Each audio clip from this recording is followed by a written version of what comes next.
The morning sun cast long shadows across New York City when the sky suddenly darkened. People on the street stopped walking and looked up. Cars pulled over. Children pointed from school windows. Above them, blocking out the light, was something that should not exist. Ships. Thousands upon thousands of alien ships filled the sky like a metal storm cloud. They stretched from horizon to horizon, their dark hulls gleaming with strange lights. The smallest ones were the size of skyscrapers. The largest ones were so big they had their own weather systems forming around them. Sarah Martinez was drinking coffee in her apartment when her phone started screaming with emergency alerts. She grabbed the remote and turned on the news. Every channel showed the same thing. Alien fleets hanging over every major city on Earth. London, Tokyo, Mumbai, Sao Paulo, Lagos. Everywhere humans lived, the aliens waited above. Sarah was not like other people watching the news that morning. She was Admiral Sarah Martinez, though only a few hundred people on Earth knew her real job. To everyone else, she was just another government worker who did boring paperwork about mining permits. The truth was very different. Her phone buzzed, with a message that made her heart race. Code Black, Mountain Protocol active, report to Cheyenne Base immediately. She had been waiting for this message her entire life. Her father had waited for it. Her grandfather had waited for it. For 200 years, her family had been guardians of humanity's greatest secret. The alien broadcast began at exactly noon, Greenwich Mean Time. Every television, radio, phone, and computer on Earth carried the same message. The voice was cold and mechanical, translated by machines that had studied human languages for decades. People of Earth, I am Supreme Admiral Kethvar of the Zephyrian hegemony. We represent 12 advanced civilizations that have watched your species develop for the past 50 years. On screens around the world, an alien face appeared. Kethvar looked like a cross between a lizard and an eagle, with golden eyes that seemed to look down on everything. Behind him stood other aliens, some with multiple arms, others that looked like walking trees, creatures that floated instead of walked. Your species has reached a level of technology that concerns us, the alien continued. You have built weapons. You have begun to explore beyond your world. Left unchecked, humans could become a threat to the peaceful order of this galaxy. Sarah drove her car fast through the Colorado mountains while the broadcast continued. She had heard these words before, or something like them. Every few years, Earth's secret monitoring stations picked up similar speeches given to other young species across the galaxy. The hegemony called it guidance. Everyone else called it conquest. Therefore, we offer you a choice, Kethvar said. Surrender your weapons. Accept our guidance. Join the galactic community as a protected junior species. You will have peace, prosperity, and the wisdom of older civilizations to guide you. Sarah pulled into what looked like an old gas station at the base of Mount McKinley. The building was empty except for one man behind the counter reading a newspaper. She walked up to him and said, I need to fill up for a long trip. The man looked at her carefully. Regular or premium? Premium. And I hear the view from the top is beautiful this time of year. The man nodded and pressed a button under the counter. The floor behind Sarah opened up, revealing an elevator shaft that dropped deep into the mountain. She stepped inside and felt the elevator begin to fall. And fall. And fall. The alien broadcast was still playing when she reached the bottom, 3 miles beneath the surface. The elevator doors opened to reveal something impossible, a cavern so large she could not see the other side. The ceiling disappeared into darkness above, and filling every inch of the space were ships, not the crude rockets that the world thought represented humanity's best technology. These were sleek, black vessels that seemed to absorb light rather than reflect it. The smallest ones were fighters, graceful as birds but deadly as sharks. The largest ones were so big they had entire cities built inside them. The choice is simple, Kethvar continued on the screens that lined the cavern walls. Accept our protection or face the consequences. We have dealt with aggressive young species before. None have chosen to fight us twice. A woman in a military uniform approached Sarah. She was old, with white hair and eyes that had seen too much. Admiral Martinez, I'm General Chen. Welcome to Deep Command. Sarah looked around the massive cavern. Ships moved slowly through the air, held up by technology that made gravity optional. Workers in strange suits walked on walls and ceilings, as if they were floors. Lights that had no source illuminated everything with a soft blue glow. How many ships are down here? Sarah asked. In this cavern? About 50,000, General Chen replied. But this is just one of 237 facilities we've built beneath the major mountain ranges of Earth. Sarah felt her mouth go dry. 237? The Himalayas alone house 300,000 vessels. The Andes have another 250,000. The Alps, the Rockies, the Urals. They all hide our true fleet. General Chen smiled, but it was not a happy smile. The aliens think they're dealing with a species that has barely left its home planet. They have no idea what we've been building down here. On the screens, Kethvar was showing images of other worlds that had refused the hegemony's protection.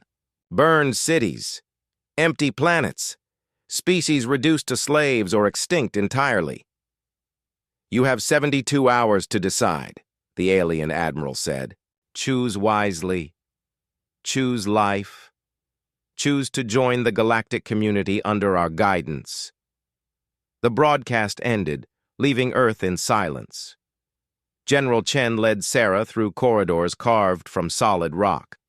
They passed workshops where humans worked alongside machines to build weapons that used principles of physics the outside world had never seen. They saw training rooms where soldiers practiced fighting in zero gravity. They walked through gardens where food grew under artificial suns. This is impossible, Sarah whispered. How long has this been going on? 212 years, General Chen replied. It started when Dr. Elena Vasquez discovered the caverns during deep mining operations. She realized they weren't natural. Someone had built them, millions of years ago. Someone who understood gravity and space better than we did. They entered a command center that looked like something from science fiction movies. Holographic displays showed the position of every alien ship around Earth. Other displays showed the mountain ranges of the world, with red dots marking hidden bases that contained humanity's secret fleet. The caverns had technology built into the walls, General Chen continued.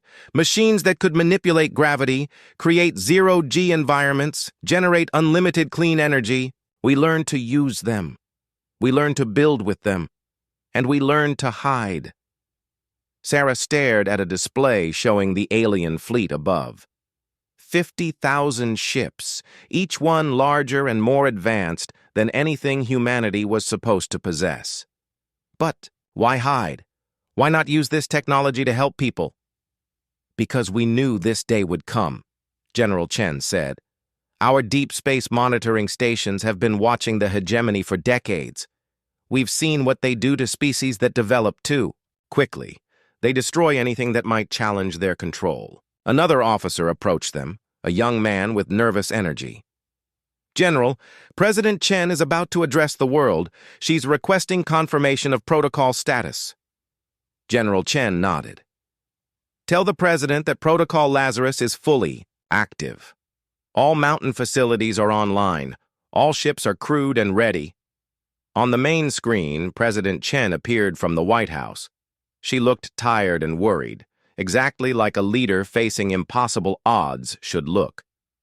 My fellow humans, she began, we face a challenge unlike any in our history.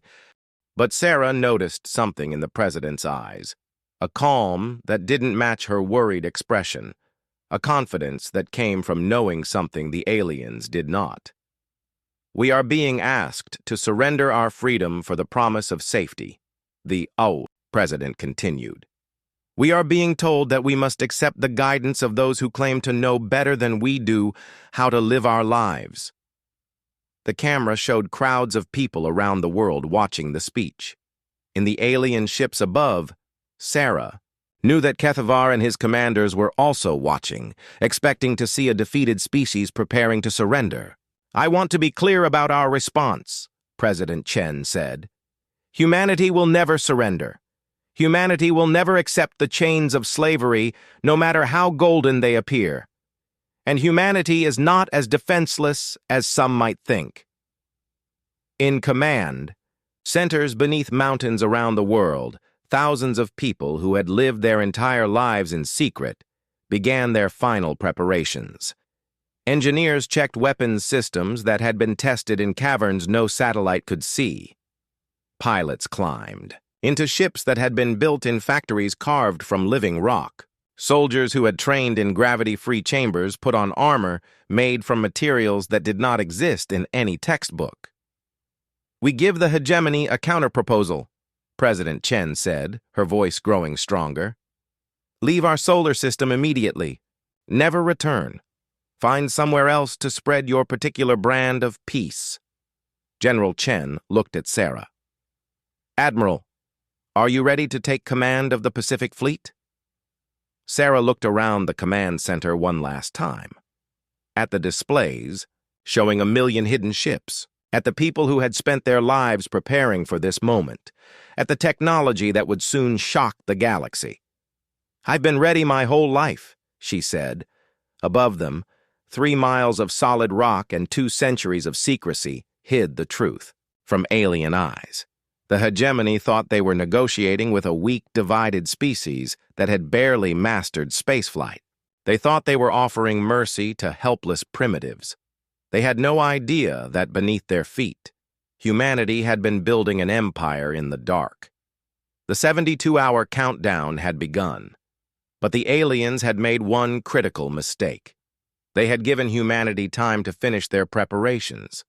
In chambers carved from the bones of the earth, 1,000,000 ships waited for the moment when mountains would open like flowers and the galaxy would learn what humans could accomplish when they had 200 years to get ready. The countdown continued. 67 hours remaining. But for the first time in the history of the Zephyrian hegemony, it was not their enemies who should be afraid. Dr. Elena Vasquez had been dead for 60 years, but her ghost haunted every tunnel beneath the mountains of Earth.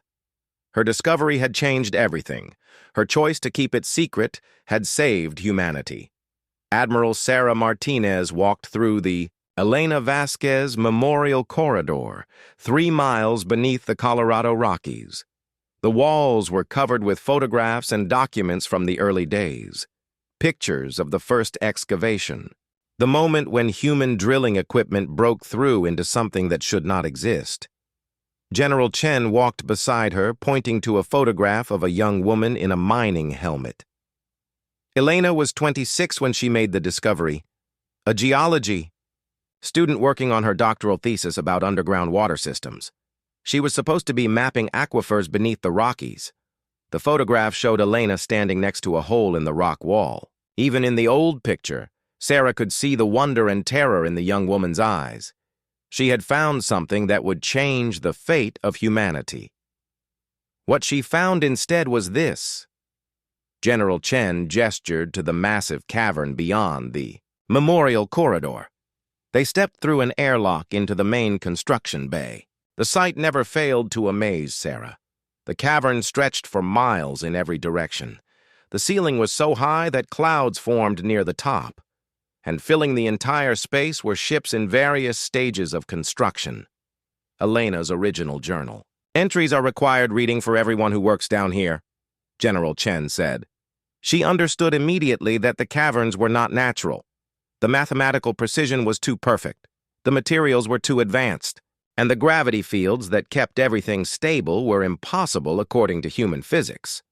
Sarah watched as a massive dreadnought slowly rotated in midair, held up by invisible forces. Workers in gravity suits walked along its hull, installing weapons that could destroy cities. The ship was larger than some asteroids, but it floated as easily as a soap bubble. She also understood something else, General Chen continued. The caverns were not empty when she found them. There were machines already here, waiting. They took a transport pod deeper into the complex. The pod moved silently through tunnels that had been carved by tools humanity was only beginning to understand. The walls were smooth as glass but harder than diamond. No human tool had made these passages. The machines were dormant when Elena found them, General Chen explained as they traveled. But they activated when humans approached, almost like they were programmed to wait for us, or for someone like us. The pod stopped at the deep archives, a section of the cavern system that few people were allowed to enter. Here, in chambers, cooled to near absolute zero, humanity stored its most precious secrets, the original alien machines, the first ships built using their technology, and Elena's personal records of everything she had discovered. Dr. Marcus Webb was waiting for them in the archives. He was one of only 12 people on Earth who fully understood the alien technology that made their secret fleet possible. His family had been working with the machines for 4 generations. "Admiral Martinez," Dr. Webb said, shaking her hand. "Welcome to the place where it all began. Would you like to see them?" He led them to a chamber that was larger than a football stadium. In the center, surrounded by protective barriers and monitoring equipment, were the original machines. They looked like nothing Sarah had ever seen. Crystalline structures that seemed to bend light around them, metal that flowed like liquid but was harder than any human alloy, and everywhere, a soft humming that seemed to resonate in her bones. Elena called them the Builders, Dr. Webb said. "We never found any trace of the species that created them, but we found their instruction manual." He gestured to walls covered with symbols that hurt to look at directly. The symbols seemed to move when Sarah was not looking straight at them, rearranging themselves into new patterns. The Builders left a complete guide to their technology: how to manipulate gravity, how to build materials at the molecular level, how to create energy from the quantum vacuum. It took us 50 years just to learn how to read their language. Sarah stared at the alien symbols. "What did they say? Why did they leave this for us?" Dr. Webb smiled sadly. "They left a warning and a gift." He touched a control panel and the symbols on the wall began to glow. Slowly, they rearranged themselves into something resembling human writing. "To those who find these chambers," Dr. Webb read aloud, "know that the galaxy is not what it appears to be. Those who claim to bring peace bring only chains. Those who offer protection offer only slavery. We learned this truth too late to save ourselves. Perhaps you will learn it in time to save yourselves." The symbols continued changing, forming new messages. "The strong do not rule the galaxy. The prepared rule the galaxy. Use our gifts wisely. Build in secret. Trust no one who comes from the stars with offers of friendship. When they reveal their true nature, be ready." Sarah felt a chill that had nothing to do with the cold air in the chamber. "The Builders knew about the hegemony?" "The Builders were destroyed by the hegemony," Dr. Webb said quietly. 3 million years ago, their entire civilization wiped out because they developed technology that might threaten the galactic order. General Chen led them to another section of the archives, where holographic displays showed the construction history of humanity's secret fleet. Elena made the hardest decision in human history. She could have announced the discovery, could have shared the technology with the world, could have made herself rich and famous. The displays showed timelines stretching across 2 centuries, the first primitive attempts to understand the Builder technology, the gradual expansion of the cavern systems, the slow, careful construction of humanity's first gravity-based ships. Instead, she chose to work in secret. She recruited the best minds she could find: scientists, engineers, military officers, all sworn to absolute secrecy. She created the Deep Mountain Project, Sarah watched holographic records of the early years. Men and women working in crude tunnels, trying to understand machines beyond their comprehension. The first successful gravity manipulation experiment. The first ship that could fly without rockets or wings. The early years were dangerous, General Chen continued. 17 people died in the first decade, killed by gravity fields they didn't understand or materials that existed in impossible states. But Elena never gave up. She knew that someday someone would come from the stars, and she knew they would not come in peace. The record showed the gradual expansion of the project. New caverns discovered beneath other mountain ranges. The construction of the first shipyards. The training of the first crews who would spend their entire lives hidden from the world above. Elena died in 2235, 48 years after she made the discovery, Dr. Webb said. Her last words were, "Are we ready yet?" We told her we had built 50 ships and trained 200 people. She said it wasn't enough. She was right. Sarah looked at displays showing the current status of the mountain facilities. 237 bases spread across every mountain range on Earth. Over 1 million ships of various sizes and capabilities. 3 million people who lived their entire lives in the hidden world beneath the surface. How did you keep it secret for so long? Sarah asked. 3 million people, 1 million ships, 2 centuries of construction. General Chen smiled. The same way Elena kept the original discovery secret, by understanding that the survival of the human species depended on it. They showed her the careful systems that had been put in place. False identities for everyone who worked in the mountains. Cover stories that explained their disappearances from the surface world. Families who had lived for generations with the knowledge that their children might be called to serve in a war that might never come. Every person down here is a volunteer, Dr. Webb explained, but they're also sworn to secrecy by something stronger than any oath. They're sworn by love, love of family, love of freedom, love of the human species. Sarah watched workers assembling a destroyer that would never appear on any government record.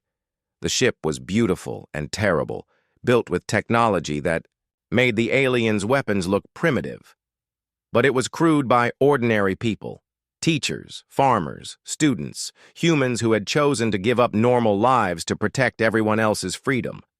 The hardest part was not using the technology to help people, General Chen admitted. We could have ended hunger, cured diseases, given everyone on Earth a life of comfort and ease. Elena's successors wanted to many times. Why didn't you? Because the galaxy is watching, always watching. Young species that develop too quickly are marked for guidance.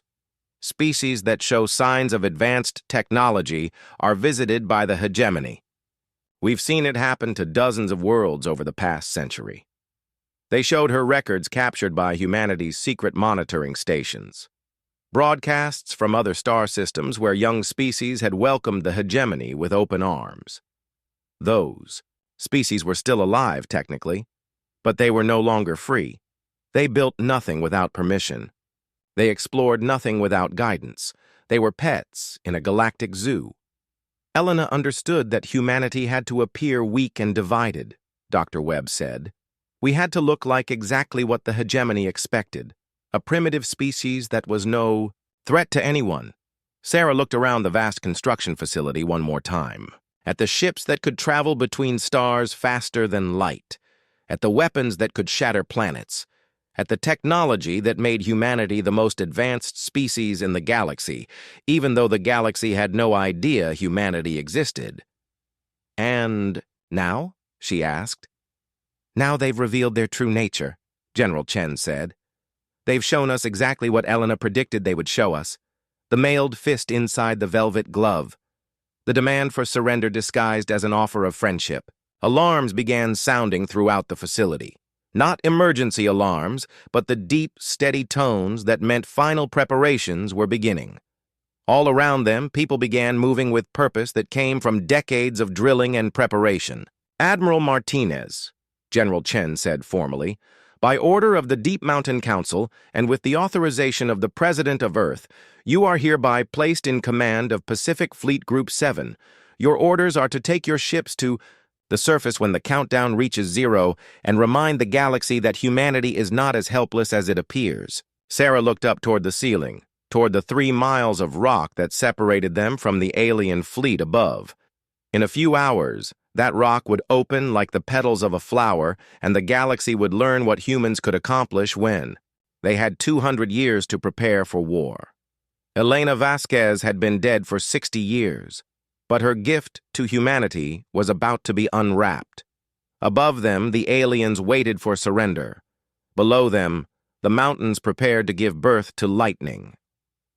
The countdown reached 12 hours when the first mountain began to move. Sarah Martinez stood on the bridge of her flagship, the Terra Defiant, 3 miles beneath Mount McKinley. Around her, the final preparations were taking place with the smooth efficiency of a dance that had been practiced for decades. Her crew moved through their stations like water, checking systems that most of Earth's population did not know existed. "Admiral," her communications officer called out, "we're receiving final clearance codes from Deep Command. All Pacific Fleet units are go for launch." Sarah looked at the main display, which showed the position of every ship in her fleet. 12,000 vessels, ranging from single-pilot fighters to massive dreadnoughts that carried entire armies. Each ship was crewed by people who had trained their entire lives for this moment. "How are the other fleets?" she asked. "Atlantic Fleet reports ready. European Fleet is in position. Asian Fleet has completed final systems checks. African Fleet is standing by. All mountain facilities worldwide are prepared for simultaneous launch." Sarah nodded and opened a channel to her ship captains. Faces appeared on her screen, men and women of every age and nationality, united by their commitment to humanity's freedom. Some were veterans who had spent 40 years in the underground fleet. Others were young officers who had never seen the surface world. "Captains," she said, "in less than 12 hours, we will reveal to the galaxy what humanity has been building in secret for 2 centuries. Some of you have families in the surface world who don't know you exist. Some of you have never breathed unfiltered air or seen natural sunlight. All of you have sacrificed normal lives for this moment." She paused, looking at the faces of people who had given everything for their species' freedom. "Today we show the Zephyrian hegemony that humanity is not a child to be protected or a pet to be guided. Today we show them that Earth is not defenseless. Today we remind the galaxy that freedom is not something to be granted by others. It is something to be taken by those brave enough to fight for it." Above them, far overhead, the alien fleet waited in Earth's orbit. Supreme Admiral Kethvar had positioned his ships in a perfect formation around the planet, ready to begin bombardment the moment humanity's surrender deadline expired. His sensors showed exactly what he expected to see: a primitive world with minimal defenses, populated by a species that had barely learned to build spacecraft. He had no idea that beneath his feet, the mountains themselves were preparing to attack. The first sign that something was wrong came from Kethvar's sensor operators. "Admiral," one of them reported, "we're detecting unusual seismic activity on the planet's surface. Multiple mountain ranges are showing coordinated geological disturbances." Kethvar studied the readouts with mild interest. "Tectonic activity is common on younger worlds, probably just volcanic pressure buildup." "Sir, the pattern is too regular to be natural, and it's happening simultaneously across all continents." Before Kethvar could respond, his communications officer interrupted. "Admiral, we're receiving a transmission from the human president. She's requesting to address the hegemony fleet directly." Kethvar smiled, showing rows of sharp teeth. Finally, the humans were ready to surrender. "Put her through." President Chen appeared on the main screen of every hegemony ship. She was standing in what looked like the Oval Office, but careful observers might have noticed subtle differences in the background. The room was deeper underground than any alien scanner could detect. "Supreme Admiral Kethvar," she began. I want to thank you for giving humanity time to consider your offer. I trust you have reached the correct decision, Kethvar replied. Oh, we have, President Chen said with a smile that made several alien officers nervous. We've decided to make you a counteroffer. The seismic readings on alien sensors suddenly spiked. Across Earth's surface, from the Rocky Mountains to the Himalayas, from the Andes to the Alps, the peaks began to split apart like mechanical flowers opening to the sun. We offer you this, President Chen continued as the first ships began to emerge from the mountain cores. Leave our solar system immediately. Never return. Find somewhere else to impose your particular form of peace. Kethvar stared at his screens in disbelief. The mountains were opening, and from inside them, ships were rising. Not the crude chemical rockets his intelligence had expected, but sleek vessels that moved with impossible grace and speed. What is this? He demanded. This, President Chen said, is what humans can accomplish when we have 200 years to prepare for unwelcome visitors. The emergence was beautiful and terrible to witness. Mount Everest split along carefully hidden seams, revealing launch bays that stretched down to the planet's core. The Rocky Mountains opened like a vast flower, releasing waves of ships that rose into the atmosphere like metal birds. In South America, the Andes revealed shipyards that had been building in secret since before any living human was born. Commander Jake Thompson was piloting one of the first fighters to emerge from the Colorado facility. As his ship cleared the mountain and reached open sky, he got his first look at the alien fleet hanging in orbit above Earth. Holy hell, he whispered into his radio. There are a lot of them. Count again, Jake, came the reply from his wing leader. Look around you. Jake did, and felt his heart soar. Rising from mountains all around him were ships beyond counting. Not hundreds, not thousands, hundreds of thousands. The sky was filling with human vessels, each one sleek and deadly, and moving with technology the aliens could not understand. Pacific Fleet, this is Admiral Martinez, came the voice over the Fleet Communications channel. All ships, begin Phase 1 positioning. Remember your training. Remember why we're here. And remember that the galaxy is watching. Kethvar's bridge erupted in chaos as his officers tried to count the ships emerging from Earth's surface. Their sensors, designed to track a few dozen primitive vessels, were overwhelmed by the sheer number of contacts. How many ships are we detecting? Kethvar demanded. Sir, our computers are having trouble processing the data, his sensor officer replied, sweat dripping from his alien features. Initial count suggests over 1 million vessels. That's impossible. No species can build 1 million ships without us detecting it. Sir, they're not building them in space. They're building them inside the planet. Our sensors can't penetrate that deep into solid rock. On his main screen, President Chen was still speaking. For 2 centuries, Admiral Kethvar, humanity has been preparing for this day. We've watched your fleet destroy other young species. We've seen how you offer protection to those who can't defend themselves, and slavery to those who can. The human fleet was now fully deployed in Earth's atmosphere. Instead of the chaotic swarm Kethvar expected from a primitive species, they moved in perfect formation. Wings of fighters that flowed like water, squadrons of destroyers that moved as one. And rising from the deepest mountain cores, capital ships that dwarfed anything in the hegemony fleet. We decided long ago that humanity would never accept chains, no matter how pretty they looked, President Chen continued. We've spent 200 years making sure we would be ready when you finally showed us your true face. Captain Maria Santos brought her dreadnought Lazarus Prime up from the deepest levels of the Himalayas. The ship was over 2 miles long, and armed with weapons that used the gravity manipulation technology discovered in the Builder ruins. As she reached orbit, she targeted the largest hegemony vessel in range. Hegemony Ship Dominion's Edge, she transmitted on open frequencies. This is Captain Santos of the Earth Defense Fleet.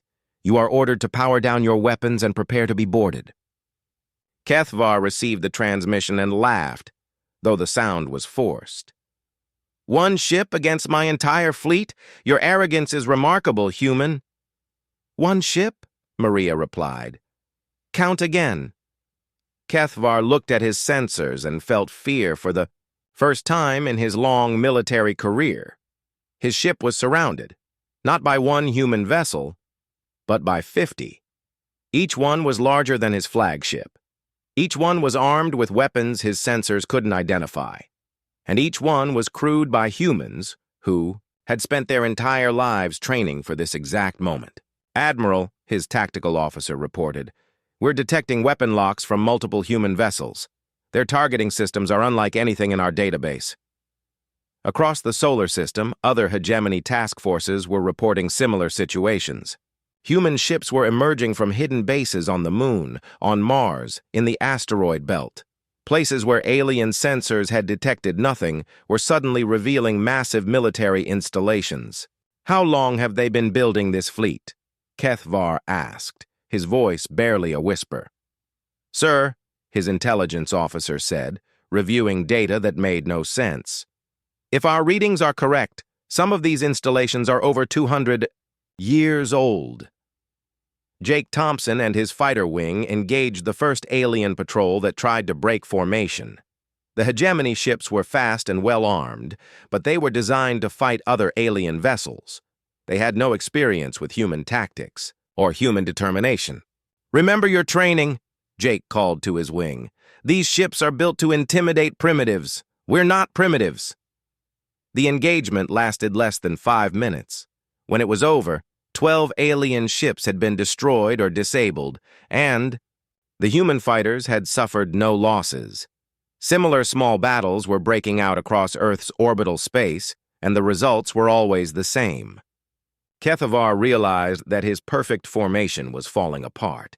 His ships had been positioned to bombard a helpless planet. They were not arranged to fight a battle against an enemy that outnumbered them 20-1. All ships, he transmitted, to his fleet. Begin emergency reformation. Prepare for combat. But it was too late. The human fleet was already among them, moving with precision that spoke of decades of training and preparation, and still more ships were rising from Earth's mountains, as if the planet itself was giving birth to a metal storm. President Chen's transmission continued, her voice now reaching every ship in both fleets. You came here expecting to find a weak species ready to surrender. Instead, you found humans. We don't surrender, Admiral Kethvar.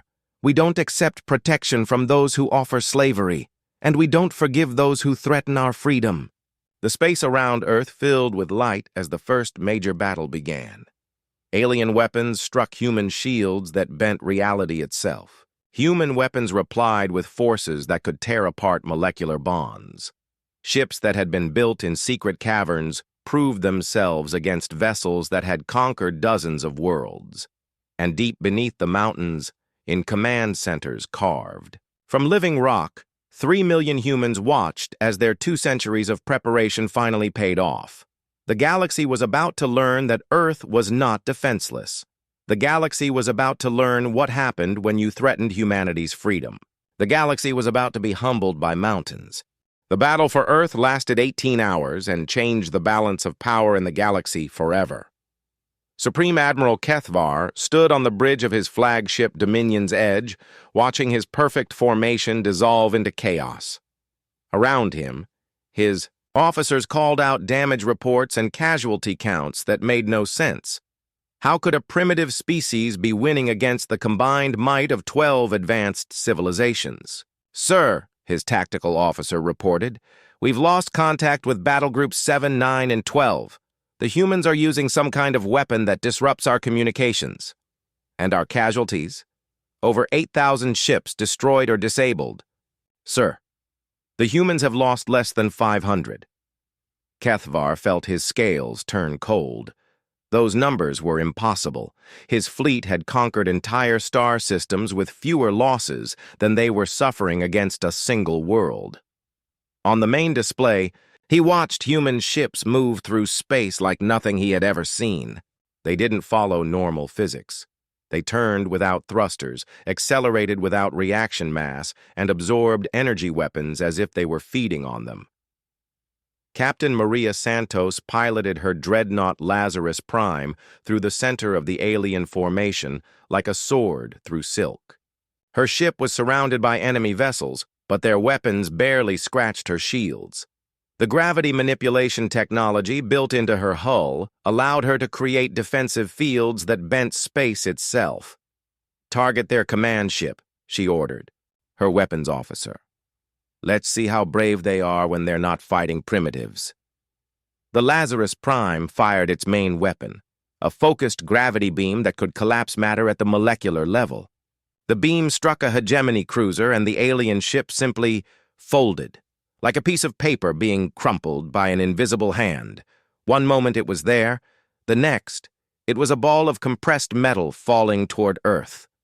"My God," whispered her communications officer. "Did we just do that?"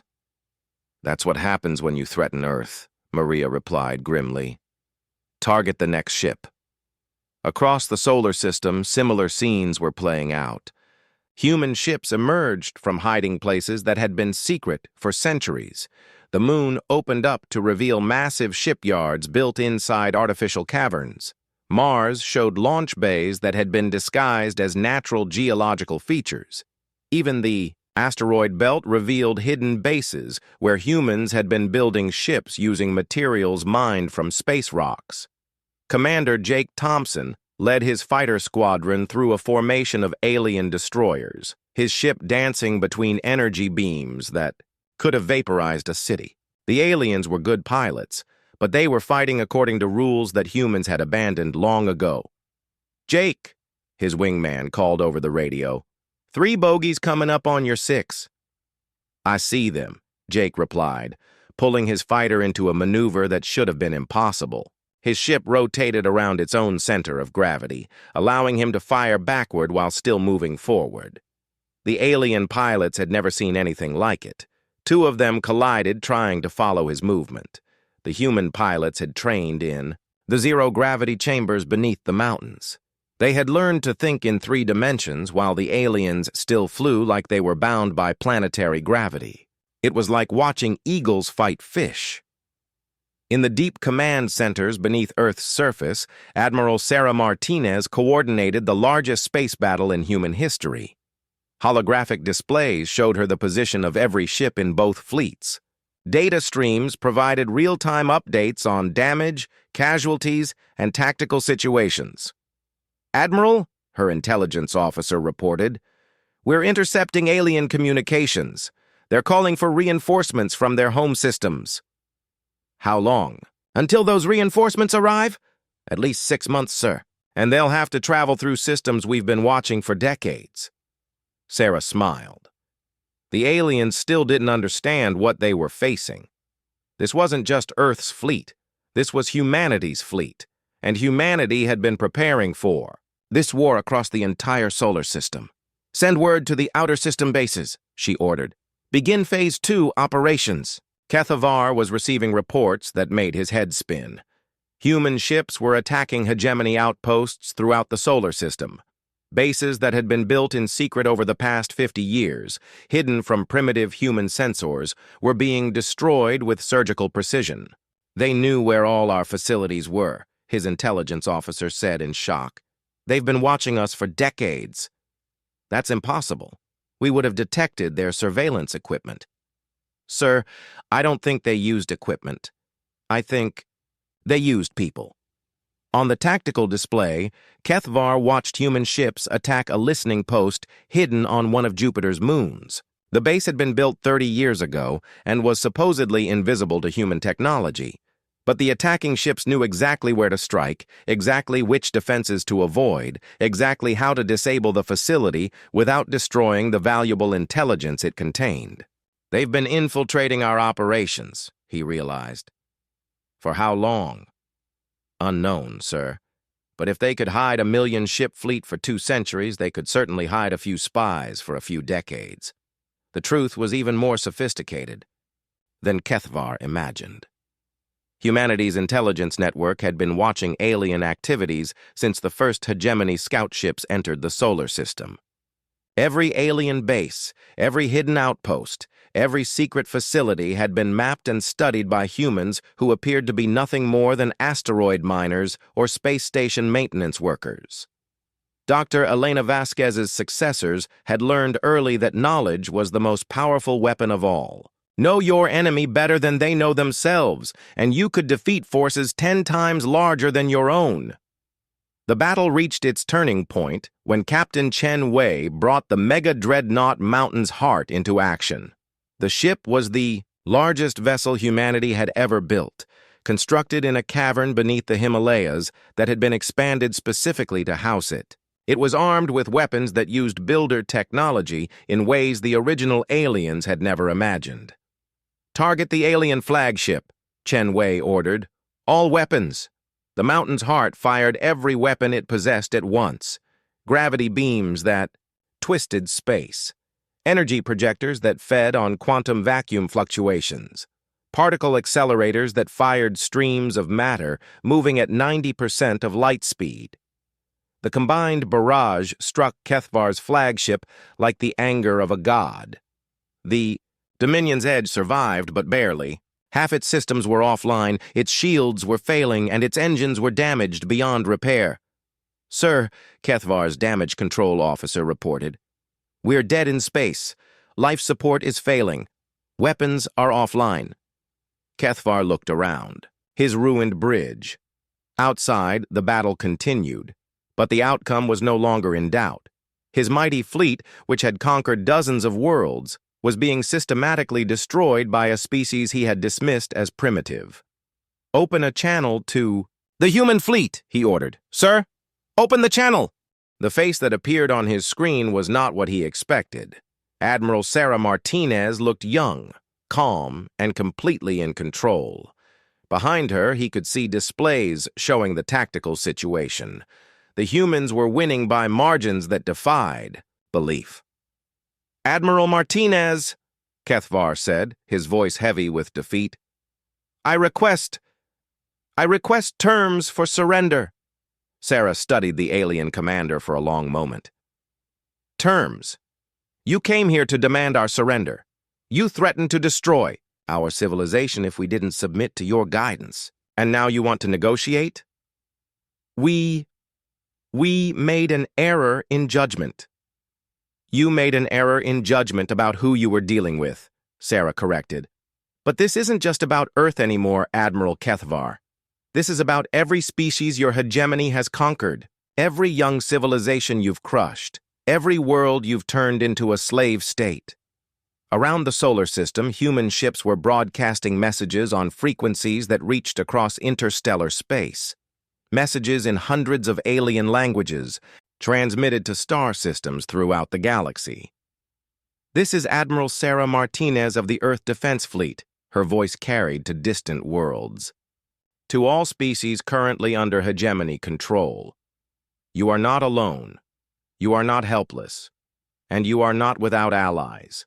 Humanity stands ready to assist any world that chooses freedom over slavery." The messages included technical specifications for weapons that could defeat hegemony ships, detailed plans for defensive systems that could protect young civilizations, and most importantly, proof that the mighty hegemony could be beaten. Kethvar realized what the humans were doing and felt true terror for the first time in his life. "You're starting a galactic revolution." "We're finishing one," Sarah replied. "The builders started it 3 million years ago when they left us the tools we needed. We're just making sure their sacrifice wasn't in vain." The battle ended not with a final explosion, but with a simple transmission. The remaining hegemony ships, scattered and broken, received orders to withdraw from the solar system.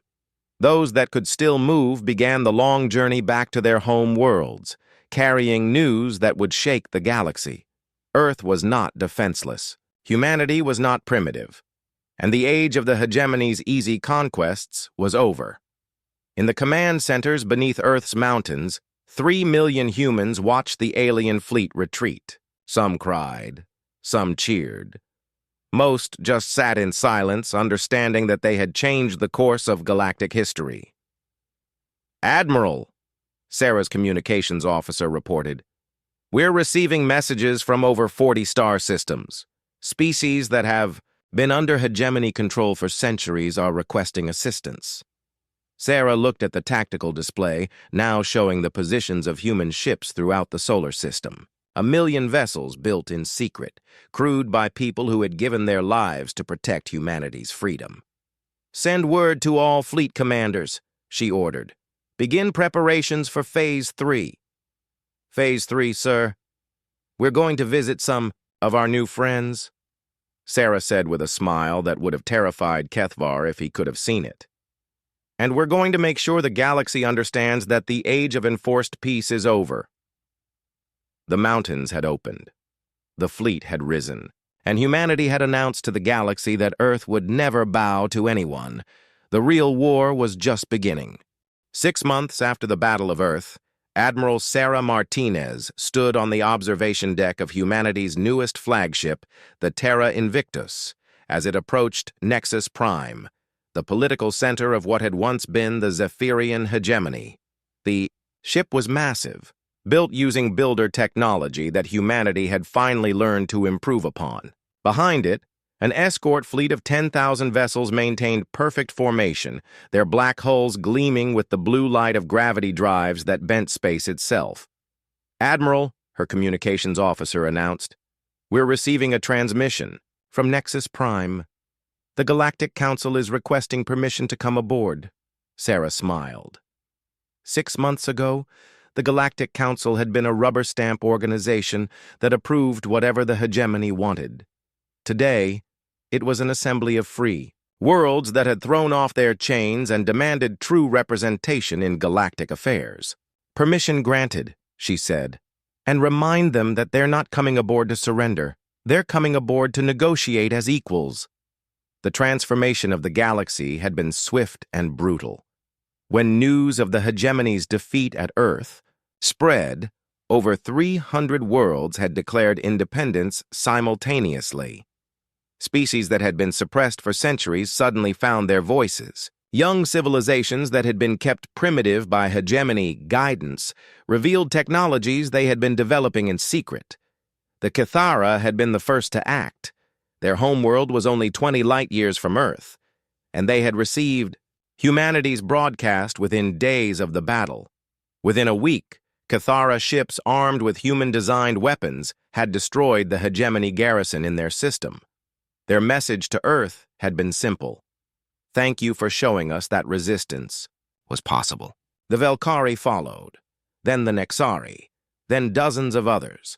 Each victory inspired more rebellions. Each freed world provided bases for the growing alliance of free species. Within months, the hegemony had lost control of half their territory. President Chen had addressed the reformed Galactic Council 3 weeks earlier, laying out humanity's terms for a lasting peace. The speech was already being called the most important diplomatic address in galactic history. "Humanity does not seek to replace the hegemony's dominance with our own," she had said. "We seek to ensure that no species ever again dominates another. We propose a galaxy of equals, where each world chooses its own path and defends its own freedom." The delegates who came aboard the Terra Invictus represented this new galaxy. Ambassador Thylex of the Cathara, whose people had built the first non-human ships using human gravity technology. Chancellor Vox of the Velkari Commonwealth, whose worlds now served as manufacturing centers for liberation fleets, and dozens of others, all united by their shared experience of throwing off the hegemony's chains. But also present was former Supreme Admiral Kethvar, now serving as the representative of the few remaining hegemony worlds that had chosen negotiation over continued war. Sarah met them in the Terra Invictus's main conference room, a chamber that had been designed to accommodate dozens of different alien physiologies. The room's gravity could be adjusted in sections, its atmosphere could be customized for different breathing requirements, and its holographic displays could show information in hundreds of languages simultaneously. "Welcome aboard," Sarah said, as the delegates took their places around the circular table. "6 months ago, we met as enemies. Today, we meet as neighbors in a galaxy that has chosen freedom over fear." Kethvar spoke first, his voice heavy with the weight of his people's defeat. "Admiral Martinez, the remaining hegemony worlds wished to formally surrender all claims to authority over other species. We acknowledge that our guidance was neither wanted nor justified." "Your acknowledgement is noted," Sarah replied. "But this meeting isn't about your surrender. It's about building something better than what came before." Ambassador Thylex activated a holographic display showing the current state of the galaxy. Red zones marked areas still under hegemony control. Blue zones showed free worlds allied with Earth. Green zones indicated neutral systems that were watching and waiting to see how the new order would develop. "The question before us," Thylex said in her melodious voice, "is how to prevent this from happening again. How do we ensure that no single alliance becomes powerful enough to dominate all others?" Chancellor Vox, whose species communicated through electromagnetic pulses that were translated by the room's systems, offered his perspective. "The hegemony succeeded because young species had no way to defend themselves. They were isolated, vulnerable, easy to conquer or co-opt. We must ensure that never happens again." Sarah nodded and activated her own displays, showing star charts that revealed humanity's plan for the new galactic order. "We propose the establishment of the Free World's Defense Network. Any species that chooses to join will receive access to defensive technologies, mutual defense treaties, and support for their own space-based industries." The plan was ambitious. Instead of one massive fleet controlled by a single species, the galaxy would be protected by hundreds of smaller fleets, each defending their own region but bound together by shared principles and mutual aid agreements. "The key," Sarah explained, "is that no single world or species will have enough power to dominate the others. But together, they'll have enough power to defend against any would-be conqueror." Kethvar studied the proposals with the eye of a military strategist who had spent his life conquering weaker species. "You're creating a system where war becomes impossible to win," he said with something that might have been admiration. "Any aggressor would face not one enemy, but hundreds." "That's the idea," Sarah confirmed. "The builders left us a message along with their technology. They said that the strong don't rule the galaxy. The prepared rule the galaxy. We're making sure that everyone is prepared." The negotiations continued for days, working out the details of humanity's most ambitious project yet. The Free World's Defense Network would provide defensive technologies to any species that wanted them. Human shipyards would be established in neutral systems, building vessels designed specifically for defense rather than conquest. And most importantly, the secrets of faster-than-light communication would be shared, ensuring that isolated worlds could call for help when they needed it. But the meeting's most significant moment came when Dr. Elena Vasquez's great-granddaughter, Dr. Maria Vasquez, presented the assembly with humanity's greatest gift to the galaxy. "For 2 centuries," she announced, "humanity has been the sole inheritor of builder technology. We've used it to defend ourselves and to free others. Today we choose to share it." The holographic displays showed technical specifications that made several delegates gasp in amazement. Complete gravity manipulation systems, molecular manufacturing technology, energy generation methods that could power entire civilizations. All of it freely given, with only one condition. "This technology can never be used for conquest," Dr. Vasquez said firmly. "Any species that attempts to use builder technology to dominate others will find themselves facing a coalition of every free world in the galaxy." Ambassador Thylex was the first to formally accept the offer. "The Kithara accept these terms and pledge our support to the defense network." One by one, the other delegates followed. Even Kethvar, representing the defeated hegemony, formally agreed to the terms and requested membership in the new alliance. The hegemony worlds that choose peace over war will be welcomed as equals, Sarah assured him. But understand, if any of your people attempt to rebuild the old system of dominance, they will face the same fate as the original hegemony fleet. The signing ceremony took place in the ship's main hangar, witnessed by representatives from over 200 worlds. As each delegate added their signature to the charter, Sarah reflected on how far humanity had come from that day 6 months ago, when alien ships had filled Earth's skies. The hegemony had come to Earth expecting to find a weak species ready to surrender. Instead, they had found the catalyst for the greatest revolution in galactic history. After the ceremony, Sarah walked to the observation deck where she had started her day. But now, instead of looking toward Nexus Prime, she was looking toward Earth. The blue-green world was barely visible at this distance, but she could see the traffic of ships moving between the planet and its orbital installations. General Chen joined her at the viewport. The old soldier had been promoted to head of the new Galactic Defense Command, responsible for coordinating the military forces of the Free Worlds Alliance. "Quite a view," Chen said, looking out at the busy space lanes around Earth. "Elena Vasquez would be proud," Sarah replied. "Her discovery saved not just humanity, but the entire galaxy." "Think it will last, this new order we're building?" Sarah considered the question carefully. In the months since Earth's liberation, humanity had learned much about the galaxy's history. The hegemony had not been the first empire to dominate through force. There had been others before them, going back millions of years. Each had fallen eventually, but each had been replaced by something similar. The builders failed because they tried to fight the system alone, she said finally. The hegemony failed because they tried to control the system through force. We're trying something different. We're making the system self-defending. "A new message," Dr. Webb replied, his voice filled with excitement and awe. "The builders left more than just technology and warnings. They left instructions for what to do after the oppressors were defeated." The symbols on the wall began to glow and rearrange themselves, forming words in dozens of languages simultaneously. "To those who have broken the chains of servitude," Dr. Webb read aloud, "know that your victory is only the beginning.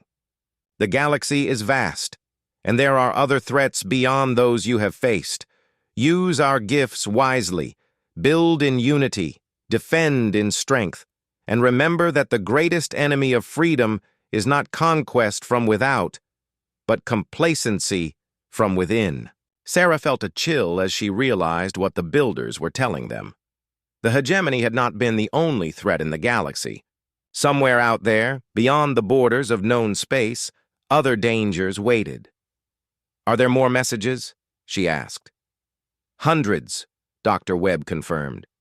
"Technical specifications for technologies we've never seen, star charts showing regions of space we've never explored, and warnings about things the builders called the Devourers and the silence between stars." Sarah looked out at the busy space lanes around Earth one more time, understanding that humanity's work was far from over. They had freed the galaxy from one form of tyranny, but the universe was vast and full of dangers that none of them could yet imagine. "Dr. Webb," she said, "begin full analysis of the new materials and prepare a report for the Defense Network. Council, it looks like the galaxy is going to need all the preparation it can get." As the Terra Invictus continued its journey through space, carrying news of the new galactic order to worlds that had never known freedom, Sarah reflected on Elena Vasquez's legacy. The young geologist who had discovered the builder chambers had not just saved humanity. She had given the galaxy tools it would need for challenges yet to come. Behind them, Earth continued its orbit around the sun, its mountains still hiding secrets that could change the course of galactic history. And deep in chambers carved from living rock, 3 million humans continued their eternal watch, ready to defend freedom wherever it was threatened. The galaxy had learned to respect humanity not because of what they could see, but because of what they could not see. And in the depths of stone and steel, beneath every human world, an empire of guardians was always watching, always building, always ready. The mountains remembered everything, and they would never forget that freedom was worth any price.